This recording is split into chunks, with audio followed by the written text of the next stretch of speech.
देश दुनिया की सारी बड़ी खबर के साथ सामने मौजूद दोस्तों चलेंगे। सबसे पहले सबसे बड़ी अपडेट आपको बताएंगे, जहां पर बिहार चुनाव में राहुल गांधी की रैली रोकने के लिए चुनाव आयोग में जाकर आंसू बहा रही है भारतीय जनता पार्टी। बताएंगे क्या है पूरा मामला दोस्तों। इसके बाद मोदी के द्वारा बिहार में भेजे गए प्रभारी ने बताया है कि चुनाव में बुरी तरीके से फंस गई है भारतीय जनता पार्टी, और बताएंगे कैसे स्वीकार कर रहे हैं कि राहुल गांधी के दौरे के बाद बिहार में पूरी तरीके से समीकरण पलट रहा है। दोस्तों बताएंगे क्या बोले हैं मोदी के करीबी नेता, जिससे नया भूचाल आया हुआ है। इसके साथ में चलेंगे एक और बड़ी अपडेट की तरफ, जहां पर भाजपा प्रभारी के बयान के बाद अब मोदी के द्वारा भी सबसे निचले स्तर की बयानबाजी शुरू कर दी गई है। दोस्तों बताएंगे कैसे कांग्रेस पार्टी को लेकर छुटभैया नेता की भाषा बोलने लगे हैं भारतीय जनता पार्टी के प्रधानमंत्री नरेंद्र मोदी। बताएंगे डिटेल में क्या है पूरा मामला। इसी के साथ में अचानक से गोदी मीडिया के एक बड़े अखबार ने भी पलटी मारी है। दोस्तों क्या बिहार के अंदर तेजस्वी के नेतृत्व में बनने वाली है युवा सरकार, बताएंगे इसे लेकर और भी कई सारे बड़े कारण सामने आ रहे हैं। दोस्तों साथ साथ चलेंगे एक और बड़ी अपडेट की तरफ, जहां पर भारतीय जनता पार्टी के कई सारे नेता उपचुनाव के मद्देनजर भी विपक्षी पार्टी में शामिल हो गए हैं। दोस्तों इसी के साथ में कहां पर कांग्रेस के कार्यकर्ता दफ्तर पे से कब्जा छुड़वाने के लिए पहुंचे तो हुआ जोरदार तरीके का बवाल। डिटेल में जानकारी आप तक पहुंचाएंगे, एक एक करके चलेंगे सारी बड़ी खबरों की। तो दोस्तों लेकिन उससे पहले अगर आप भी मानते हैं कि बिहार विधानसभा चुनाव में राहुल गांधी के प्रचार के बाद से पूरा का पूरा सीन बदल चुका है, तो इस वीडियो को लाइक करके लाल बटन दबाकर चैनल को सब्सक्राइब करके बेल आइकन दबाकर कमेंट बॉक्स में अपनी राय जरूर लिखकर बताएगा। दोस्तों चलते हैं सबसे पहले सबसे बड़ी ब्रेकिंग न्यूज अपडेट की तरफ, जहां पर कांग्रेस पार्टी के नेता राहुल गांधी का मजाक उड़ाने के लिए बीजेपी के नेता बोलते हैं कि राहुल गांधी कांग्रेस पार्टी के स्टार प्रचारक है, जहां जाएंगे प्रचार करने वहां पर कांग्रेस की जीत हो जाएगी। लेकिन बिहार विधानसभा चुनाव में भाजपा के लोग आंसू टपकाते हुए चुनाव आयोग पहुंचे हैं दोस्तों, और कह रहे हैं कि राहुल गांधी की बिहार में होने वाली रैली को रोक दीजिए, हम पर कृपा करिए, जल्दी से जल्दी रैली को रोक दीजिए, यानी गिड़गिड़ाने लगे हैं। दोस्तों कारण यह है कि राहुल गांधी ने रैली में सीधा नरेंद्र मोदी को चैलेंज देते हुए कहा था कि ट्रंप के ऊपर एक बार बयान देकर दिखा दे नरेंद्र मोदी की, ट्रंप जो बोल रहा है झूठ बोल रहा है, हिम्मत तो नरेंद्र मोदी चुनौती को स्वीकार करे। इसके बाद राहुल गांधी ने मोदी पर कहा था कि अगर वोट के लिए आप लोग नाचने के लिए बोलोगे तो नाचेंगे भी, लेकिन वोट के बाद आपको दिखाई नहीं देंगे। इस तरीके के राहुल गांधी के लगातार डायरेक्ट अटैक के बाद इन मुद्दों पर एक भी शब्द मोदी के मुंह से नहीं निकल रहा दोस्तों, क्योंकि पता है कि राहुल गांधी ऐसा मुद्दा उठा रहे हैं जिस पर अगर बीजेपी के लोग बोलेंगे तो उल्टा फंसेंगे, और इसीलिए चुनाव आयोग का दरवाजा खटखटा के रैली बैन करने की मांग की जा रही है। ऐसे में जो बड़ी अपडेट है दोस्तों वो ये कि राहुल गांधी की रैली बैन करवाने के लिए बीजेपी के जाने का सबसे बड़ा कारण भारतीय जनता पार्टी के खुद के बिहार के प्रभारी ने बताया है दोस्तों, यानी नरेंद्र मोदी ने बिहार की पूरी जिम्मेदारी देकर अपने मंत्री धर्मेंद्र प्रधान को बिहार भेजा है, प्रभारी के तौर पर काम कर रहे हैं। बिहार में कौन चुनाव लड़ेगा, कहां से चुनाव लड़ेगा, पार्टी की क्या स्ट्रेटजी होगी, कहां पर किसकी रैली होगी, ये सारे बड़े निर्णय धर्मेंद्र प्रधान लेते हैं दोस्तों, यानी बिहार चुनाव को लेकर बीजेपी के सर्वोसर्वा नेता है। और ऐसे में उनके द्वारा एक बयान दिया गया है, वो कहते हैं कि इस बार महागठबंधन और एनडीए गठबंधन के बीच में कांटे की टक्कर होने वाली है। ये बयान भाजपा के प्रभारी के शब्द है दोस्तों, वो बता रहे हैं कि बिहार में कांटे की टक्कर है। वो ये नहीं कह रहे हैं कि एनडीए गठबंधन एक तरफा चुनाव जीत रहा है, वो मान रहे हैं कि कांटे की टक्कर है बिहार में और बिहार का चुनाव फंसा पड़ा है। दोस्तों आपको बता दें कि बीजेपी के नेता के बयान के बाद मोदी की जो रैली में बयानबाजी शुरू हुई है उसको जोड़कर आप समझिए कि कैसे बिहार में बीजेपी बुरी तरीके से फंस गई है और महागठबंधन ने बीजेपी को अलग अलग सीटों पर पटकनी देनी शुरू कर दी है दोस्तों। दरअसल हुआ ये कि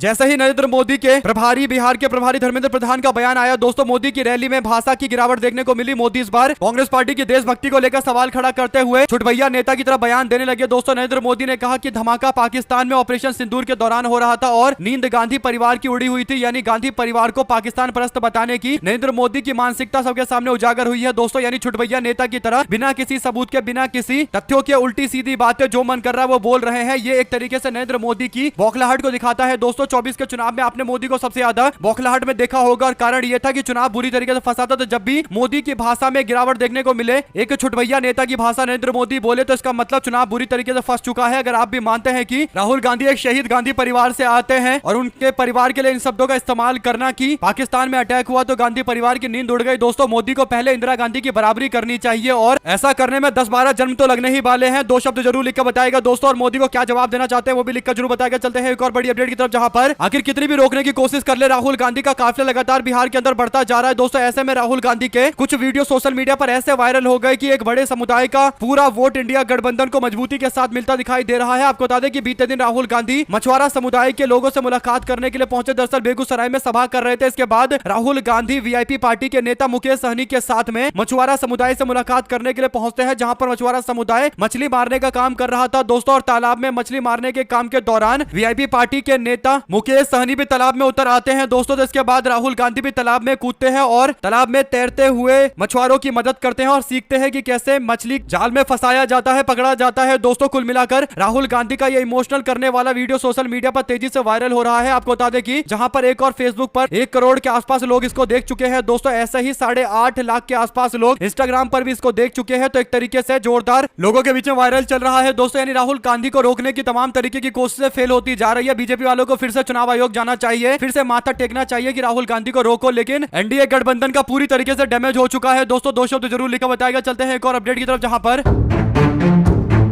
जब भी कोई परिवर्तन होता है तो सबसे पहले अगर कहीं कोई बदलाव देखने को मिलता है दोस्तों, तो मेन स्ट्रीम मीडिया में कुछ ऐसा ही तस्वीर सामने आने शुरू हो चुके हैं। आपको बता दें कि बिहार विधानसभा चुनाव के मद्देनजर इंडिया टुडे की ओर से एक मैगजीन जारी किया गया है दोस्तों। इस मैगजीन में तेजस्वी यादव की तस्वीर लगी हुई है और तस्वीर में तेजस्वी यादव एग्रेसिव दिखाई दे रहे हैं और लिखा हुआ है कि फाइटिंग फॉर चेंज, यानी बदलाव के लिए संघर्ष। तेजस्वी यादव की तस्वीर पहली बार अंग्रेजी इंडिया टुडे के कवर पेज पर लगाया गया है। इसका सीधा मतलब यह है कि उनको भी एहसास होने लगा है, पता चल रहा है कि कुछ बड़े बदलाव की ओर बिहार आगे बढ़ रहा है। अगर आप भी मानते हैं दोस्तों कि ये जो छोटे छोटे बदलाव होते हैं ग्राउंड रिपोर्ट के आधार पर यही बता देते हैं कि आखिर हवा किस ओर बह रही है। 2 शब्द जरूर लिखकर बताएगा दोस्तों। चलते हैं एक और बड़ी अपडेट की तरफ, जहां पर बिहार में तो चुनावी उठापटक जारी है दोस्तों, लेकिन बिहार से सटे राज्य झारखंड के अंदर भी उपचुनाव की एक सीट पर चुनाव होने वाले हैं, उपचुनाव होने वाले हैं। इसीलिए यहां पर भारतीय जनता पार्टी में जबरदस्त तरीके से सेंधमारी जारी है दोस्तों। आपको बता दें कि भारतीय जनता पार्टी के अंदर कई सारे लगभग 3 दर्जन के आसपास नेताओं ने पार्टी से इस्तीफा देकर झारखंड मुक्ति मोर्चा का दामन थामा और अब बीजेपी को अपने उन बागी नेताओं को भी पोस्ट से हटाना पड़ रहा है जो भाजपा के खिलाफ माहौल बनाए हुए हैं दोस्तों। ऐसे में भाजपा के पूर्वी सिंहभूम के अल्पसंख्यक मोर्चा के अध्यक्ष मोहम्मद एजाज रसूल को पार्टी से निष्कासित किया गया है। इन पर आरोप लगा है कि ये पार्टी विरोधी गतिविधियों में संलिप्त है। 2 शब्द जरूर लिखकर बताएगा दोस्तों। चलते हैं एक और बड़ी अपडेट की तरफ, जिसमें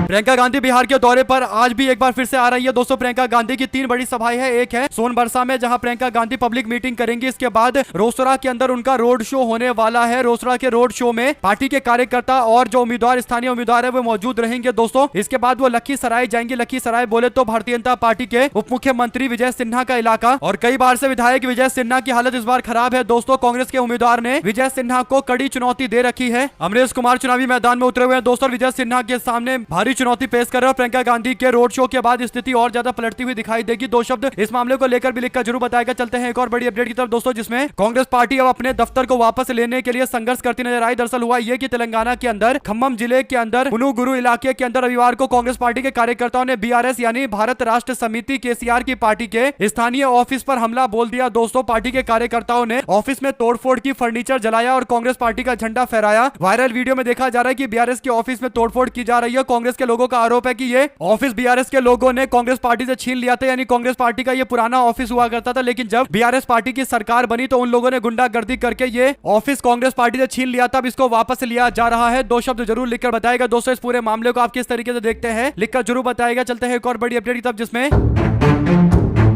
मोदी दावा करते हैं बिहार में चुनाव प्रचार के दौरान की जंगल राज के दौर में 37,000 अपहरण हुए थे। नीतीश कुमार ने स्थिति को संभाला और जंगल राज से बिहार को निकाला। मोदी के इस दावे के बाद लोगों ने फैक्ट चेक करना शुरू कर दिया तो पता चला कि मोदी सरकार के अंतर्गत आने वाले गृह मंत्रालय की एनसीआरबी का डेटा बताता है कि केवल 3 साल में 36,000 अपहरण हुए। सोचिए दोस्तों, लालू यादव जी के 15 साल में नरेंद्र मोदी का दावा है कि 37,000 अपहरण हुए, जबकि नीतीश के शासन काल में 2021, 2022, 2023 केवल 3 साल में 37,000 के आसपास अपहरण हुए। सवाल ये खड़ा होता है कि लालू यादव जी के टाइम में 15 साल में जितने अपहरण हुए उतने अपहरण केवल 3 साल में हुए हैं। तो इससे स्पष्ट समझ में आना चाहिए कि ये खुलेआम गुंडागर्दी बिहार में चल रही है। इसका जीता जागता उदाहरण है। नरेंद्र मोदी जो दावा कर रहे हैं कि नीतीश कुमार जंगल राज से बिहार को बचाकर लेकर आए हैं, तो उनके लिए ये सीधा सीधा तथ्य है दोस्तों। अगर आप भी मानते हैं कि मोदी एनसीआरबी का डेटा उनका ही गृह मंत्रालय निकालता है, तो कभी गृह मंत्री अमित शाह से पूछे कि बिहार में कानून व्यवस्था की कितनी हालत खराब है। अगर अमित शाह ईमानदारी से ये बताए कि एनसीआरबी के आंकड़े में क्या लिखा हुआ है, तो बीजेपी वाले किसी भी मुंह से आकर कानून व्यवस्था के नाम पर तो वोट मांग ही नहीं पाएंगे। यही बड़ा कारण है दोस्तों कि मोदी बड़ी बड़ी बातें करते हैं, लेकिन जो तथ्य है उसके आसपास भी नरेंद्र मोदी का जवाब या नरेंद्र मोदी का बयान नहीं होता। अगर आप भी मानते हैं कि नरेंद्र मोदी हवा में फेंकते हैं, उनको लगता है कि ऐसे ही हवा में बिना आंकड़े के बोलते चले जाएंगे, तो लोग सच मान लेंगे। और आप लोग जानते हैं कि कुछ देश के अंदर आबादी ऐसी है दोस्तों जो मोदी के हर बात को सच मानते हैं, और आप लोग जानते हैं उनको किन शब्दों से नवाजा जाता है। 2 शब्द जरूर लिखकर बताएगा। चलते हैं एक और बड़ी अपडेट की तरफ, जहां पर मध्य प्रदेश कांग्रेस पार्टी के कप्तान जीतू पटवारी ने साफ तौर पर ऐलान किया है कि 50,000 लोगों के साथ में एक साथ विरोध करते हुए आंदोलन करते हुए नजर आएंगे। दरअसल दोस्तों उन्होंने कहा कि अगर बीजेपी के सांसद के ऊपर कोई एक्शन नहीं हुआ तो फिर हम मध्य प्रदेश के अंदर 50,000 लोगों को लेकर सतना जाएंगे और सतना के थाने में जाकर जबरदस्ती एफआईआर करवाएंगे। मध्य प्रदेश के सतना के अंदर रन फॉर यूनिटी कार्यक्रम के दौरान सतना के सांसद गणेश सिंह जेसीबी में तकनीकी खराबी की वजह से फंस गए थे दोस्तों। इसके बाद सांसद ने गुस्से में जेसीबी ड्राइवर को थप्पड़ जड़ दिया, जिसका वीडियो सोशल मीडिया पर वायरल हो गया और अब कांग्रेस पार्टी के नेता और पार्टी के कप्तान जीतू पटवारी ने साफ शब्दों में कहा है कि बीजेपी के नेता माफी मांगे, अगर माफी नहीं मांगेंगे तो फिर दूसरे तरीके से करारा जवाब दिया जाएगा। 2 शब्द जरूर लिखकर बताएगा दोस्तों अगर आप भी मानते हैं कि आम जनता को थप्पड़ मारकर बीजेपी के नेता को लग रहा है कि वो बहुत बड़े तोपची बन गए हैं, तो उनको इस तरीके के विरोध का सामना करना चाहिए और कांग्रेस पार्टी को वाकई इसका विरोध करना चाहिए कि ऐसे कैसे फालतू में किसी को भी थप्पड़ मारकर चला जाएगा भाजपा का नेता अपनी गुंडागर्दी के कारण। सांसद है तो क्या खुलेआम गुंडागर्दी करेंगे। अब देखते हैं जीतू पटवारी आगे आने वाले दिनों के अंदर किस तरीके की रूपरेखा तय करती हैं दोस्तों और किस तरीके से शक्ति प्रदर्शन करते हैं। 2 शब्द जरूर लिखकर बताएगा। चलते हैं एक और बिग ब्रेकिंग न्यूज अपडेट की तरफ, जहां पर महाराष्ट्र में आगामी स्थानीय चुनाव की तैयारियां तेज हो गई है। सत्ताधारी महायुति फडणवीस शिंदे अजित पवार सरकार और विपक्ष की महाविकास अघाड़ी गठबंधन अपने अपने स्तर पर रणनीति बनाने में जुटी हुई है। दोस्तों खबर यह है कि राष्ट्रवादी कांग्रेस पार्टी अजित पवार गुट ने शिवसेना यूबीटी के साथ में अघाड़ी गठबंधन करने की औपचारिक घोषणा की है। दोस्तों दरअसल खबर यह है कि रायगढ़ जिले के करजत में हुई एक अहम बैठक में फैसला लिया गया है। इसमें तय किया गया कि जिले में आगामी जिला परिषद, पंचायत समिति और नगर परिषद के चुनाव में दोनों पार्टियां मिलकर चुनाव लड़ेंगे, यानी शिवसेना यूबीटी जो महागठबंधन का हिस्सा है और अजित पवार जो डिप्टी सीएम है बीजेपी की सरकार में, उनकी पार्टी आपस में गठबंधन करने जा रही है। इससे पता चलता है दोस्तों कि अजित पवार को एहसास हो गया है कि अगर विपक्ष के साथ में रहेंगे तभी उनका और उनकी पार्टी का विस्तार हो पाएगा, वरना उनकी पार्टी बीजेपी पूरी तरीके से खत्म कर ही छोड़ेगी। तो लिखकर जरूर बताएगा दोस्तों। चलते हैं एक और अपडेट की तरफ, जिसमें देश के मुख्य चुनाव आयुक्त को लेकर एक गंभीर सवाल खड़ा हुआ है। दोस्तों सवाल यह है कि देश के मुख्य चुनाव आयुक्त की एक तस्वीर शेयर की जा रही है। इसमें दावा किया गया है कि देश के चुनाव आयुक्त ज्ञानेश कुमार वैश्य समाज के द्वारा आयोजित किए गए एक कार्यक्रम में शामिल हुए हैं, यानी जातिगत संगठन के द्वारा बुलाए गए कार्यक्रम में ज्ञानेश कुमार के शामिल होने को लेकर गंभीर सवाल खड़ा होता है। दोस्तों ऐसे में अगर ये तस्वीरें सही है तो कहीं ना कहीं देश के सर्वोच्च पोस्ट पर बैठे एक व्यक्ति को क्या शोभा देता है कि वो जातिगत सम्मेलन में शामिल हो। अगर आप भी मानते हैं दोस्तों की यह दुर्भाग्यपूर्ण स्थिति है तो अपनी राय जरूर लिखकर बताएगा। इस पूरे मामले पर जो भी जानकारी आएगी आप तक पूरी अपडेट पहुंचाते रहेंगे। दोस्तों चलते हैं एक और बिग ब्रेकिंग न्यूज अपडेट की तरफ, जहां पर अखिलेश यादव पहुंचे प्रचार करने के लिए खेसारी लाल यादव का दोस्तों और छपरा में उन्होंने तेजस्वी यादव को जिताने के लिए, उनको मुख्यमंत्री बनाने के लिए बिहार की जनता से अपील किया। अखिलेश यादव ने तस्वीर शेयर करते हुए कहा कि अब की बार अपना खेसारी को छपड़ा छप्पड़ फाड़ कर वोट देगा, खेसारी जीत के आएगा। इस पर खेसारी लाल यादव ने अखिलेश भैया को धन्यवाद किया है। दोस्तों दोनों नेता एक साथ मौजूद थे और इस दौरान अखिलेश यादव ने वादा किया कि आप लोग बिहार जिताइए, हम लोग आने वाले दिनों में 2027 के अंदर समाजवादियों की सरकार उत्तर प्रदेश के अंदर बनाएंगे और उसके बाद बिहार और उत्तर प्रदेश दोनों एक साथ मिलकर आगे बढ़ेगा, तेजी से आगे बढ़ेगा, तेजी से विकास होगा दोनों राज्यों का। दोनों एक्सप्रेसवे जैसे बड़ी योजनाओं से कनेक्ट होंगे। उन्होंने अपने राज्य में बनाए गए एक्सप्रेसवे के बारे में भी लोगों से पूछा और बताया कि ऐसा एक्सप्रेसवे बिहार में भी चाहिए और इसके लिए जरूरी है कि बिहार में महागठबंधन की सरकार बने। साथ साथ चलते हैं एक और अपडेट की तरफ दोस्तों, जहां पर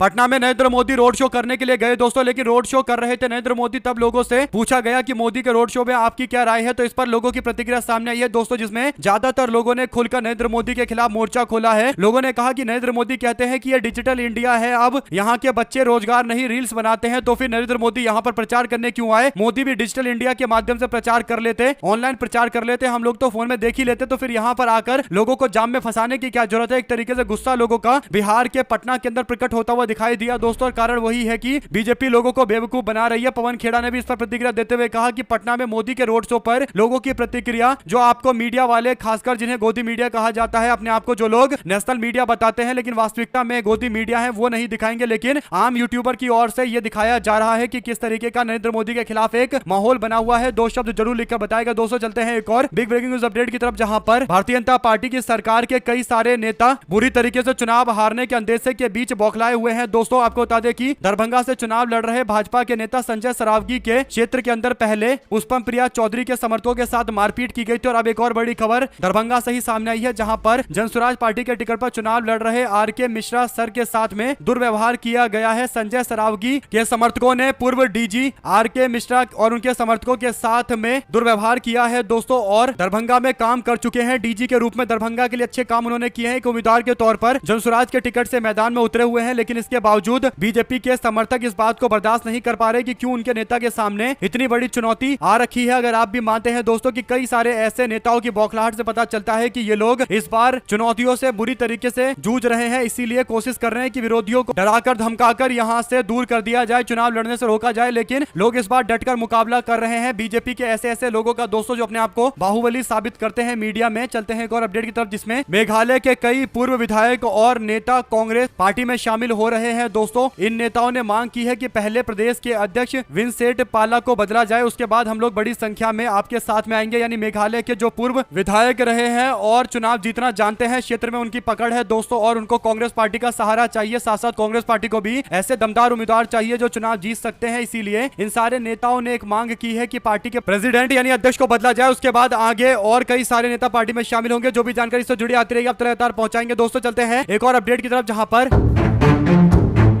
बिहार में महागठबंधन के मुख्यमंत्री पद के उम्मीदवार तेजस्वी यादव ने महुआ वासियों से अपील की है कि महुआ के अंदर एक बार फिर से लालटेन को जलाना है। दरअसल दोस्तों महुआ विधानसभा क्षेत्र में प्रचार करने के लिए तेजस्वी यादव पहुंचे थे, और क्योंकि यहां पर तेज प्रताप यादव चुनावी मैदान में उतरे हुए हैं और इसीलिए आरजेडी के वोटरों के मन में एक कंफ्यूजन हो सकता है कि आखिर वोट किसको दिया जाए, जो आरजेडी के वर्तमान विधायक हैं और एक बार फिर से उम्मीदवार बनकर चुनावी मैदान में उतरे हैं, ऐसे मुकेश रोशन को या फिर तेज प्रताप यादव को, जो इससे पहले यहां पर चुनाव लड़ चुके हैं महुआ क्षेत्र में। और तेज प्रताप यादव अपनी खुद की पार्टी बनाकर मैदान में उतरे हुए हैं। ऐसे में एक बात तय है दोस्तों कि तेजस्वी यादव को प्रचार करने तो आना ही था। तो तेजस्वी ने प्रचार करते वक्त एक स्पष्ट बात कही, उन्होंने कहा कि हमारे पार्टी में पार्टी से बड़ा कोई नहीं होता, पार्टी ने जिसका नाम तय कर दिया उसके साथ पूरी पार्टी के कार्यकर्ता सब लोग एकजुट हो जाते हैं। हम लोगों को पार्टी के साथ खड़ा होना है, किसी व्यक्ति के साथ में नहीं। पार्टी रहेगी तो हम रहेंगे तो पार्टी रहेगी, और इसीलिए जरूरी है कि पार्टी ने जो तय किया है, जो हमारा औपचारिक उम्मीदवार है मुकेश रोशन, उनके समर्थन में जमकर वोट कराइए और लालटेन छाप पर वोट दीजिए। यानी एक तरीके से तेज प्रताप यादव के खिलाफ प्रचार करते हुए तेजस्वी यादव खुलकर मैदान में उतर आए हैं। दोस्तों आप लोग इस पूरे प्रकरण को कैसे देखते हैं? क्या इससे चुनाव और ज्यादा इंटरेस्टिंग होगा? 2 शब्द जरूर लिखकर बताइएगा। चलते हैं एक और अपडेट की तरफ, जहां पर एक चीज जो कॉमन कुछ दिनों से नजर आ रही है दोस्तों, वो ये है कि 2023 में जब भारत ऑस्ट्रेलिया के खिलाफ वर्ल्ड कप का फाइनल खेल रहा था और भारत को हार मिली, पूरा देश गमगीन हो गया था। तब एक चीज जो कॉमन थी दोस्तों, वो कि नरेंद्र मोदी और अमित शाह मैच देख रहे थे और भारत को हार का सामना करना पड़ा क्रिकेट में। लेकिन अब खबर सामने आई है कि बीते दिन क्रिकेट के फाइनल में जब नरेंद्र मोदी और अमित शाह मौजूद नहीं थे, तब भारत ने साउथ अफ्रीका की महिला टीम को हराकर वर्ल्ड कप जीत लिया है दोस्तों। और वर्ल्ड कप जीतने के कारण देश भर के अंदर महिला टीम को बधाइयां दी जा रही है। लेकिन कुछ लोगों ने इस बात को नोटिस किया कि पिछली बार मोदी और शाह मौजूद थे तो हम लोग हार गए थे, और जब मोदी और शाह फाइनल में मौजूद नहीं रहते भारत जीत जाता है। आखिर ये क्या मामला है? आप लोग कमेंट बॉक्स में अपनी राय जरूर लिखकर बताइएगा। दोस्तों चलते हैं एक और बड़ी अपडेट की तरफ, जहां पर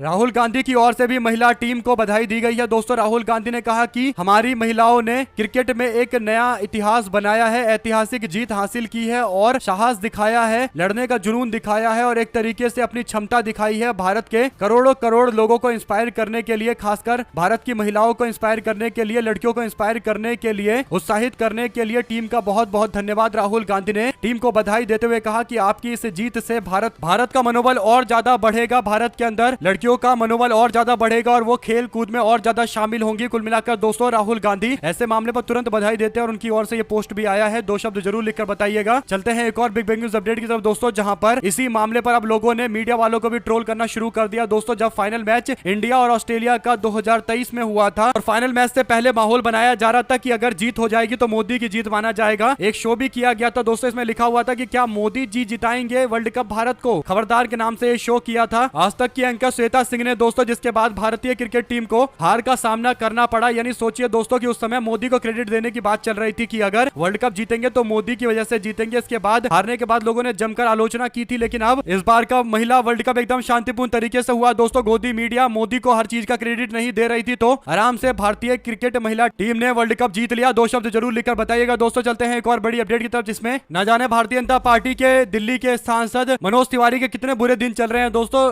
ऐसा इसलिए बोल सकते हैं हैं, क्योंकि बार बार उनको कहीं ना कोई विरोध का सामना देखने को मिलता है। ऐसी ही एक खबर सामने आई है जहां पर बक्सर के डुमरांव विधानसभा क्षेत्र में बीजेपी के सांसद मनोज तिवारी रोड शो करने के लिए पहुंचे थे, जहां पर उनके रोड शो में लालू यादव जिंदाबाद के नारे लगने लगे और माहौल इससे गर्म हो गया। इस घटना के बाद इंडिया गठबंधन के उम्मीदवार और भाकपा माले के नेता अजीत कुशवाहा ने सोशल मीडिया पर वीडियो जारी करके इस मामले को उठाया। उन्होंने आरोप लगाया कि डुमरांव में दहशत फैलाकर जनता की आवाज को दबाने की कोशिश की जा रही है। आरजेडी के कार्यकर्ता के ऊपर शिकायत करवाने के लिए मनोज तिवारी के लोग चुनाव आयोग पहुंचे दोस्तों, और प्रशासन से एक्शन लेने के लिए बोला गया। पुलिस के मुताबिक पुलिस ने कई घरों में छापेमारी की, दरवाजे तोड़े और 6 लोगों को गिरफ्तार करके थाने में बंद कर दिया। भाकपा माले के विधायक अजीत सिंह ने प्रशासन की इस सक्रियता को संदिग्ध बताया। उन्होंने मारपीट की घटना से इंकार करते हुए सवाल उठाया कि भारी सुरक्षा के घेरे में चलने वाले सांसद को 6-7 युवक कैसे खदेड़ सकते हैं, यानी मनोज तिवारी को नारे के साथ साथ खदेड़ा भी गया। इस तरीके की बातें की गई। अजीत कुशवाहा ने एनडीए पर आरोप लगाया कि महागठबंधन की बढ़ती लोकप्रियता को देखकर अब इस तरीके से कार्यकर्ताओं पर एक्शन करवाया जा रहा है। इन्हें लग रहा है कि एक्शन करवा देंगे तो हमारे कार्यकर्ता डर जाएंगे, नेता डर जाएंगे, लेकिन हम चुनावी मैदान में डटकर मुकाबला कर रहे हैं और डंके की चोट पर करते रहेंगे। अजीत कुशवाहा ने एनडीए पर आरोप लगाया कि महागठबंधन के कारण ये परेशान है और विधायक के तौर पर उन्होंने अपने क्षेत्र में कई सारे काम किए हैं, जिससे उनको जनता इस बार जोरदार समर्थन दे सकती है। इसी अंदेशों को लेकर अब कहीं ना कहीं धमकी का काम किया जा रहा है और एक तरीके से डराने वाला, डर का, दहशत का माहौल क्रिएट करने की कोशिश की जा रही है। हमारे साथ लगातार जुड़े रहने के लिए आप सभी दोस्तों, भाइयों, बहनों, मित्रों का बहुत बहुत धन्यवाद। आप लोग देख रहे थे आपका अपना चैनल जय हिंद जय भारत। ज्यादा से ज्यादा वीडियो को शेयर कीजिएगा ताकि पूरी अपडेट आप लोगों तक लगातार इसी तरीके से पहुंचती रहे। देख रहे थे आपका अपना चैनल जय हिंद जय भारत। बहुत बहुत धन्यवाद सभी दोस्तों, भाइयों, बहनों, मित्रों का। दोस्तों जय हिंद।